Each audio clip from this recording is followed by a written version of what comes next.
C'est la loi de réforme des collectivités territoriales de décembre 2010 qui va introduire ce dimanche 23 mars pour les citoyens le vote au scrutin universel direct pour l'élection des conseillers communautaires. Les électeurs auront sur le même bulletin les conseillers municipaux et les conseillers d'agglomération. Donc ils vont voter pour les deux et les conseillers d'agglomération seront élus donc au suffrage universel direct et non pas par les conseils municipaux comme il l'était précédemment. Une réforme qui va donner une certaine légitimité démocratique aux délégués communautaires et aux intercommunalités qui, avec le transfert des compétences, ont pris de l'importance. Au niveau du délégué, eh bien c'est lui donner encore plus de force parce que c'est le peuple qui l'a élu. Et ça va permettre peut-être aux citoyens de se sentir encore beaucoup plus concernés par l'outil que représente la communauté d'agglomération. Autre particularité de la réforme, elle introduit la parité avec une alternance homme-femme sur toutes les listes. Chaque commune aura donc au moins un ou une représentante au sein du conseil communautaire.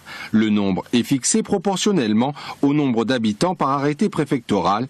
Avec 142 205 habitants, Nîmes aura 50% des sièges, soit 48 conseillers, mais parmi eux, fait nouveau, un quart seront de l'opposition. La situation dans laquelle une ville avait à elle seule la majorité absolue, elle faisait ce qu'elle voulait dans une agglo ou dans une communalité, ça c'est terminé. Il faudra à chaque fois recueillir des majorités, je dirais, politiques, à partir des conseils municipaux et de gens qui ont été désignés par le suffrage universel d'une certaine manière. D'une certaine manière, car si le bulletin de vote vous indique bien pour qui voter, il ne vous laisse pas le choix entre les deux listes de candidats. Attention, toute rature rendra le bulletin nul.